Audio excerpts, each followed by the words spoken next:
बाबू, अरे रोटी खा लो बाबू, मेरे बच्चे एक बार बोल ले।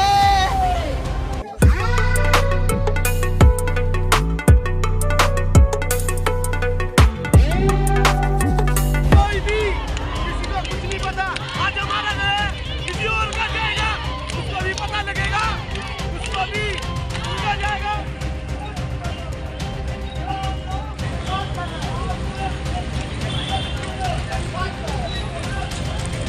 मेरे बेटे को खा गए प्रशासन। अरे कितना दूर था? अरे 2 मिनट का रास्ता था।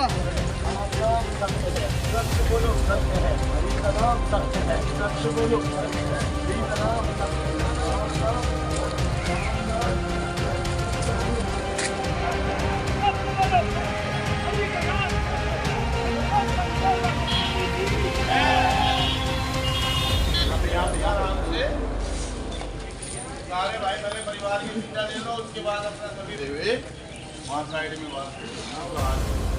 आप ये बताइए 24 घंटे होने को आ गया है, लेकिन अभी तक प्रशासन के द्वारा में कोई कार्रवाई नहीं करी गई है। प्रशासन आपको बताइए, सामने एसएचओ माननीय एसएचओ साहब हैं जी। 2 जो व्यक्ति उस समय ऑन द स्पॉट वो पकड़े नहीं गए हैं, उन्होंने खुद अपनी अरेस्टिंग कराई। ऐसा ही साहब खुद ही पेश हुए ना। बाकी उसके अंदर वीडियो के अंदर पूरे आज मेरे ख्याल से पूरी ऑल इंडिया में मैसेज है कि उसमें उस केस के अंदर 5 आदमी हैं जो चला जब वीडियो वायरल हो चुकी थी। ठीक है, तो वीडियो वायरल होने के बाद पुलिस वालों ने क्या करा? उसको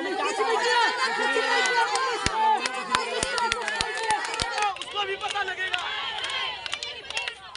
उनको भी पता लगना चाहिए दिल्ली पुलिस वालों को कि क्या हो रहा है रखी नगर क्षेत्र के अंदर, दिल्ली क्षेत्र के अंदर क्या है, क्या चल रहा है।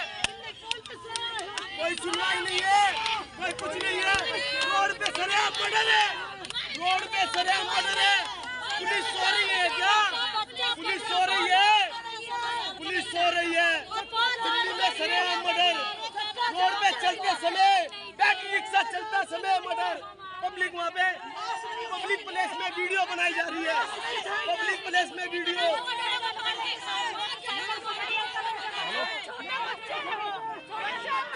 बच्चे छोटे छोटे, उनकी मम्मी पहले मरी पड़ी है, उनकी मम्मी पहले दिवाली से पहले अगले दिवाली में फिर हमारे साथ पूरा पूरा।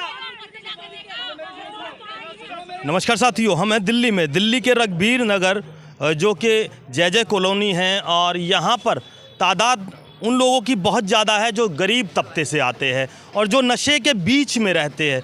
वो नशा जो रघबीर नगर नहीं, पूरी दिल्ली नहीं, पूरे भारत में चलता है, और शासन प्रशासन चुप्पी लगाए बैठा रहता है और सिर्फ गरीबों को जूझने के लिए और सिर्फ तड़पने के लिए छोड़ देते हैं, फिर वारदातें जन्म लेती है। पक्ष न्यूज़ हमेशा आपको दिखाता है कि मुद्दों पर बात करने वाले वो क्रांतिकारी सिर्फ इस पर अपनी वाणी को रखे, अपने विचारों को रखे, और देश में हो रहा ये अत्याचार उन गरीबों पर कम हो। मगर शासन प्रशासन चुप्पी लगाए क्यों बैठा रहता है? क्या समाज में वो क्रांतिकारी नेता जो सफ़ेद कपड़े पहनकर समाज की गंदगी को हटाने के लिए अपनी कुर्बानी देकर समाज को अच्छा बनाने की कोई ना कोई योजना बनाता रहता है? ये हम जानते। पहले यहाँ बली सेना के राष्ट्रीय अध्यक्ष है और विशाल चावरिया जी, और तमाम जो संगठन गरीब लोगों की आस्था पर चोट नहीं लगने देते, उनसे बात करते हैं। हमारे साथ साधु संत भी है जो सच में सत्य का प्रतीक है। अपना पूरा परिचय देकर बताएंगे कुछ? मेरा नाम जसविंदर पहलवान है, मैं बली सेना से हूँ। और ये जो घटना घटी है बहुत ही शर्मिंदा करने वाली है। एक 16 साल के लड़के को 6 लड़के अपराधी कहूँगा उन्हें मैं, जिन्होंने पहले भी अपराध किया है, वो मार देते हैं। और पुलिस ने अभी तक 2 को गिरफ्तार किया है जब इन्होंने प्रदर्शन किया रोड पर बॉडी को रख के। और पुलिस की इस ढीली कार्रवाई के कारण ही ये मैं कहूँगा मर्डर हुआ है। अगर पुलिस पहले से ही उन पर नज़र रखती, या कहाँ बाल सुधार केंद्र में भेजा उन्होंने पहले भी एक नाबालिग का मर्डर किया था। और खुलेआम दिल्ली जैसे शहर में, जहाँ पर कहते हैं कि अपराध को हम कोशिश कर रहे हैं ख़त्म करने की, ये करने की, खुलेआम वो बेल्ट मार रहे उस लड़के के। 1 से 1.5 किलोमीटर लेके गए हैं, हाथों में हथियार हैं, पूरा लहरा रहे हैं।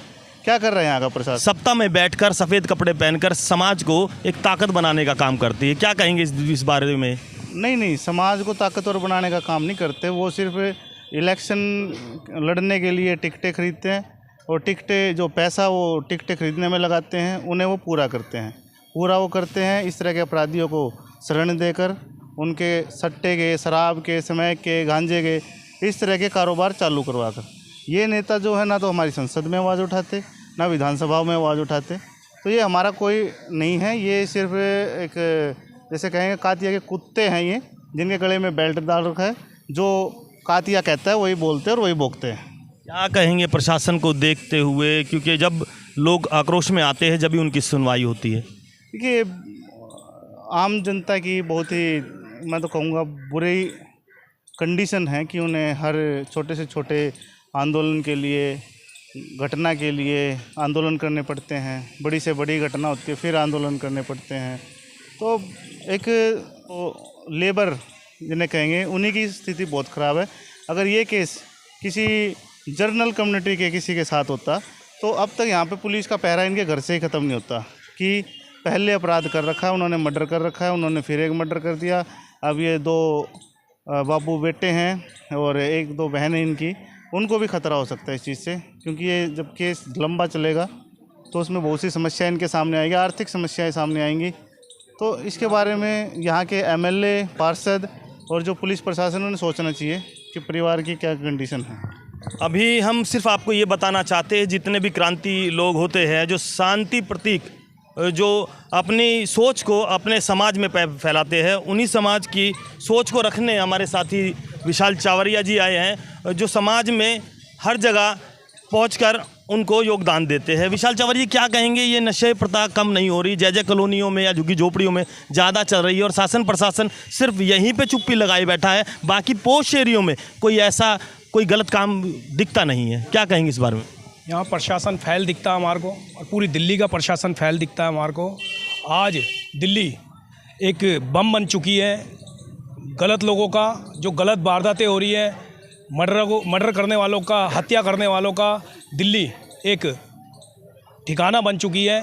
और आपने देखा कि किस बेरहमी से इस बच्चे का कत्ल कर दिया गया है। और मैं बोलना चाहता हूँ कि ये कानून के अंदर भी कि जो कहते हैं कि छोटे बच्चे हैं, ये छोटे बच्चे को उसमें भेज देते हैं, बाल सुधार के अंदर जो भी है उसमें भेज देते हैं, ये वहाँ और बदमाश बन के निकलते हैं। क्या पता उन्हें सुधारने के लिए बनाया जाता है या यूज़ करने के लिए? क्या कहेंगे इस बारे में? करने के लिए ही बनाया जाता है। वो वहाँ आने के बाद भी बच्चियों का बलात्कार करते हैं, फिर मर्डर करते हैं। तो मैं तो सीधा कहता हूँ ये कानून बनना चाहिए, जो भी मर्डर करता है और मर्डर करता हुआ साबित होता है तो उसे फांसी की सज़ा होनी चाहिए। ये सब चोचले नहीं होने चाहिए। किसी का बच्चा मर जाता है और उसके बच्चा मरने के बाद भी वो आंदोलन करते हैं, भीड़ इकट्ठी करते हैं, अपनी लड़ाई को लड़ते हैं। प्रशासन अपना काम कर देता है। जो बच्चे का मर्डर कर रहे हैं, जो बेटियों का रेप कर रहे हैं, उनको पहले कानून अपनी उनको सज़ा दे दे तो ये हम भीड़ इकट्ठी ना हो, हम आंदोलन करें ही ना। कानून अपना काम नहीं करता। आप देखिए एसएचओ साहब से बात करते हैं और आप वीडियो में देख रहे होंगे एसएचओ साहब कहते क्या है, नो कमेंट्स। मतलब मैं कुछ नहीं जानता, ना मैं बोलना जानता, सिर्फ मैं यहाँ पर क्या काम करता हूँ वो जनता बताएगी। ये लड़का जो आपको वीडियो में देखता हुआ अपनी ज़बानी बोल रहा है, जो समाज के उन्हीं लोगों के बीच में रहता है जो नशा प्रथा को बढ़ावा देते हैं, और अब इसे डर लग रहा है। इस लड़के का चेहरा हम आपको नहीं दिखाएंगे, मगर जो ये बोल रहा है उसको ज़रा ध्यान से सुनिए। हफ्ता सब जाता है। हाँ जी, हर सांसी से हफ्ता महीना सब जाता है, सब जाता है। सर ये हमारे साथ में भाई जरा तो पता है कि पूरे मोहल्ले के अंदर, हाँ जी, पूरी गली में से हर गली में से हफ्ता जाता, महीना जाता, बोतलें जाती है ब्लैक डॉग की रोड, हर बोतलें। कौन लेता है? ये सब लेते हैं, हमारा ख्याला चौकी लेती है पूरी ख्याला चौकी। हाँ जी, ये बहुत बड़ी बात हो रही है। और मैं एक बार कैमरामैन के सामने, कैमरामैन से कहूँगा सामने आई। सर अब आप इसके ऊपर में क्या कहेंगे? No comments, no comments, no comments, कोई जवाब नहीं, नो कमेंट्स। मैंने बताया ऑथराइज्ड है डीसी से बात कर। ये आपने सुना कि रघबीर नगर एरिया में नशा प्रथा दबा कर चल रही है और शासन प्रशासन के नाक के नीचे चल रही है। तो इसको रोकेगा कौन? ये खतरा आप पर भी मंडराएगा और हम पर भी मंडराएगा, मगर खतरे को मिटाने वाली वो सरकारें, वो शासन प्रशासन, पुलिस प्रशासन जो देश और पूरे देश के क्षेत्र के वासियों को सुविधा देता है, सुरक्षा देता है, उन्हीं सुरक्षाओं के बीच में आपके बच्चों को ऐसे ही मारा काटा जाएगा तो फिर आप अपने टैक्स में से ऐसे चौकीदारों को और ऐसे देश की रक्षा करने वालों को पैसा देंगे। हमारा सिर्फ आपसे यही कहना है कि आप अपने टैक्स में से पैसा देते हो तो सही सुरक्षा आप लीजिए, क्योंकि जनता हमेशा अपने काम में बिजी होती है और बच्चे चाकुओं की भेंट चढ़ जाते हैं। हम लड़के के पिताजी से जानना चाहेंगे, फिर आपको बताएंगे कि हम इतना क्यों बोल रहे हैं। तथ्य के आधार पर हम बात करते हैं, सबूतों के आधार पर बात करते हैं, क्योंकि छोटे छोटे भविष्य में बड़े अपना जीवन देखते हैं। वही जीवन आज अकेला नज़र आ रहा है। अकेले इस भीड़ में क्या कहेंगे आपसे, ज़रा सुनिए। क्या नाम हुआ आपका? मेरा नाम विजय है भाई जी। विजय जी, क्या हुआ उस दिन? उस दिन मैं अपने बेटे को घर पे सोता हुआ छोड़ के गया, तो मेरे को पता चला कि मेरे बेटे के पास कॉल आई। मेरा बेटा उठ के चला गया। जाने के बाद में मेरे पास किसी मेरे छोटे भाई का फ़ोन आता है कि भाई तुम कहाँ पर हो। मैंने कहा मैं इधर ही हूँ। कह रहे फटाफट गुरु गोविंद हॉस्पिटल आओ, तुम्हारे बेटे को चाकू मार दिए।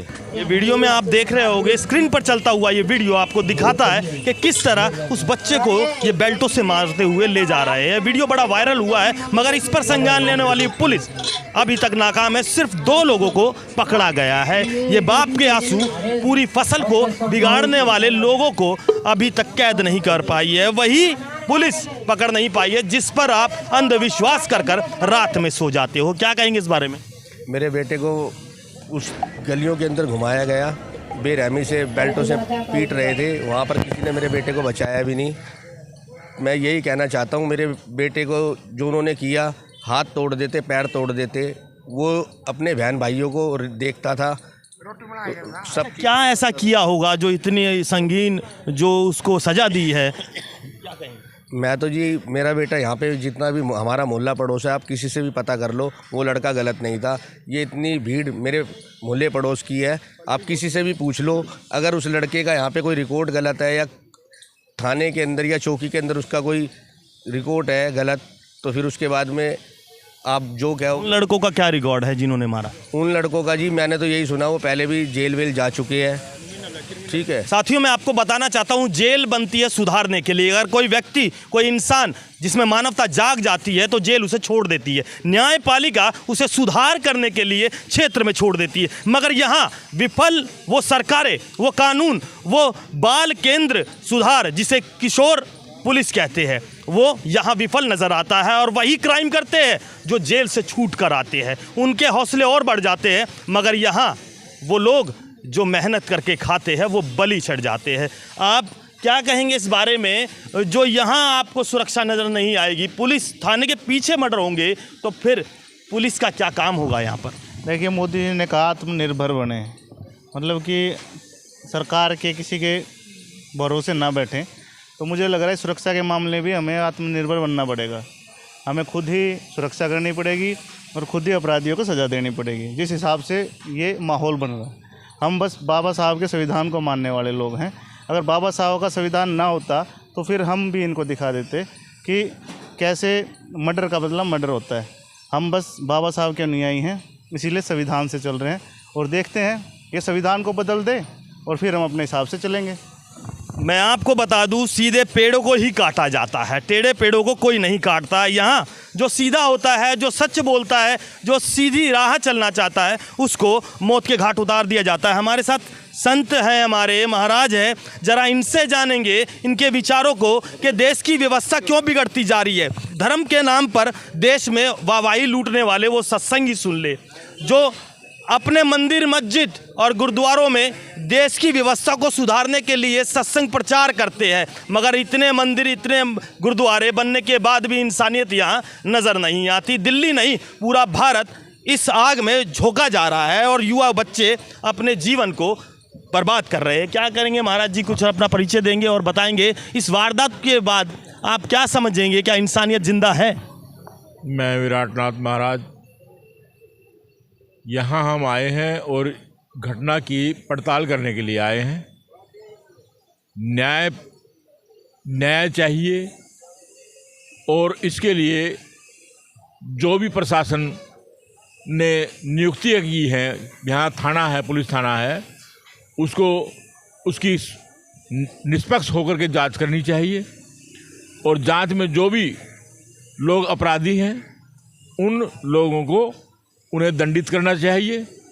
उन्हें जेल हो या भी जो भी कोर्ट तय करे वो स्वीकार्य होता है। तो हम चाहते हैं कि न्याय जो है उसे समदर्शी होकर देखना चाहिए, पक्ष विपक्ष न देखना चाहिए। ऐसे लोग यहाँ की व्यवस्था जो आज देखने में आ रही है कि जिसके पास पैसा पावर है वो न्याय के साथ भी न्याय नहीं करने देता है, वो न्याय को भी खरीद लेता है। तो अगर हमें जागरूक रहना है, अपने लिए न्याय पाना है, तो हमें खुद भी जागरूक रहना पड़ेगा और अपने अधिकार और अपने सम्मान के लिए हर व्यवस्था, हर तरीके को अपनाना पड़ेगा। यही मैं कहना चाहता हूँ। जय वाल्मीकि। साथियों, मैं आपको बता देना चाहता हूं, दिल्ली सरकार कहती है कि शिक्षा हम देते हैं। शिक्षा अगर देते हो तो शिक्षा यहां युवा बच्चों में चाकू के नोक पर लिखने पर सिर्फ सजा नहीं मिलती, वो भी छाती में घोंपे हुए सूए बताते हैं कि यहाँ शिक्षा सिर्फ चाकू की दी जाती है और यहाँ सरकारें फेल नज़र आती है। लोग घरों में तो रहते हैं मगर जानवरों के भेंट चढ़ जाते हैं। वो जानवर खुले धड़ाके से घूमते नज़र आते हैं, जेल से छूट कर आते हैं, पैसों के दम पर छूट जाते हैं। सरकार सिर्फ उन्हें एक ही नाम देती है, नाबालिग, जो कि होशो हवास में वो काम किया जाता। तो सुधार केंद्र क्या शिक्षा देता है, ये बहुत बड़ा सवाल है। आप जान लीजिए, नशे प्रथा को चलाने वाले, वो नशे में इस काम को करने वाले आपको बेल्टे मारते इस वीडियो में दिख रहे हैं, मगर यहाँ इंसाफ अभी तक नहीं किया गया है। 2 अपराधियों को पकड़ा गया है और 3 अपराधी अभी तक फरार है। उसने ये कहा है, भाई एक बार बाहर आ जाओ, तेरे से काम है। काम है ये बोल के रात के 2 बजे जिस दिन ये मर्डर हुआ,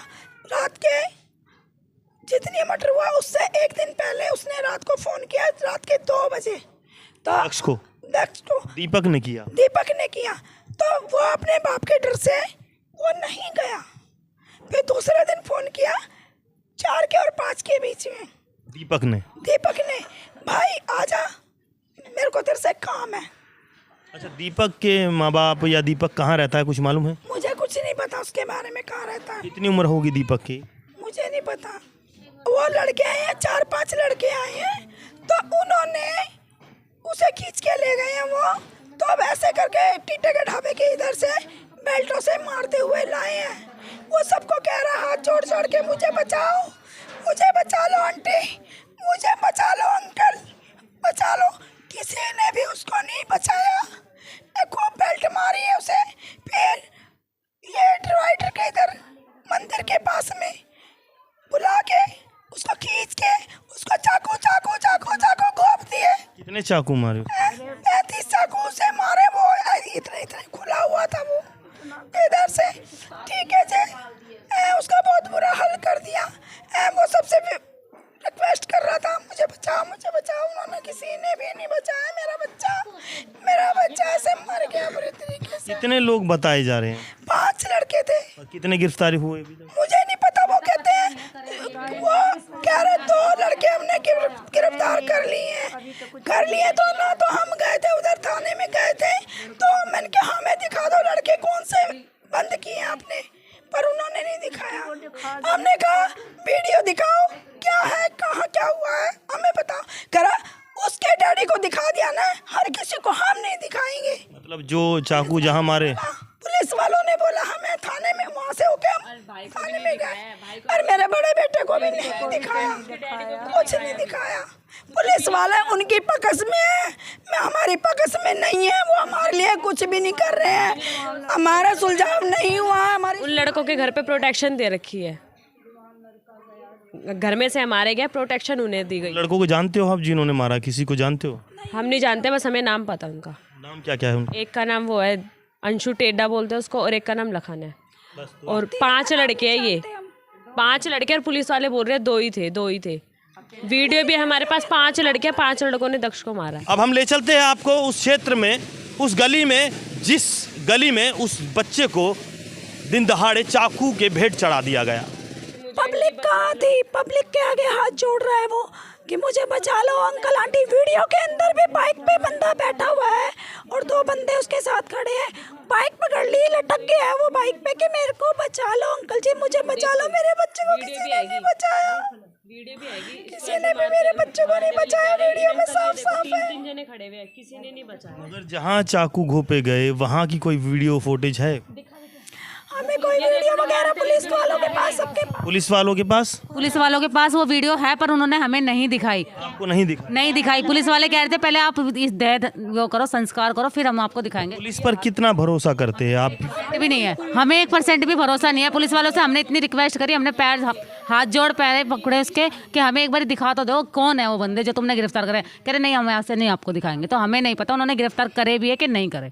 और वो दिखाया भी नहीं। दीपक को जानते हो? दीपक नहीं, हम नहीं जानते भैया कौन है दीपक, हम उन्हें नहीं जानते। लेकिन वो भी ताला लगा के चले गए, ना ही पुलिस वालों ने सुनी, ना ही MLA ने सुनी, वो भी नहीं मिले हमें। तो हम उनके पास गए थे मदद मांगने कि हमारे केस में कुछ तो सुनवाई करवाओ, पर वो भी चले गए, वो भी अपने लॉक करके चले गए थे। दक्ष का व्यवहार सीधा लड़का था, ऐसा नहीं था वो बच्चा लड़ाई झगड़े वाला बिल्कुल भी नहीं था।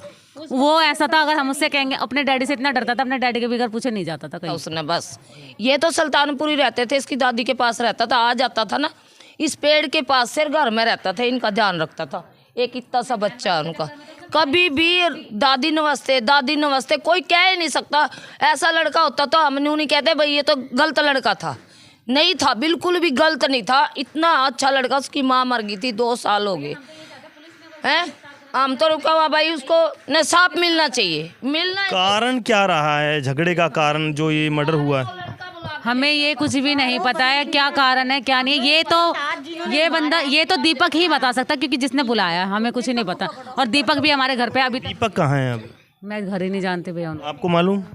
मुझे मालूम नहीं है, वो कह रहे हमने, उन्होंने ये कहा कि थाने में बंद है दीपक। और मेरे पोते का फोन वो चला रहा है, मेरे पोते का फोन वो दीपक चला रहा है।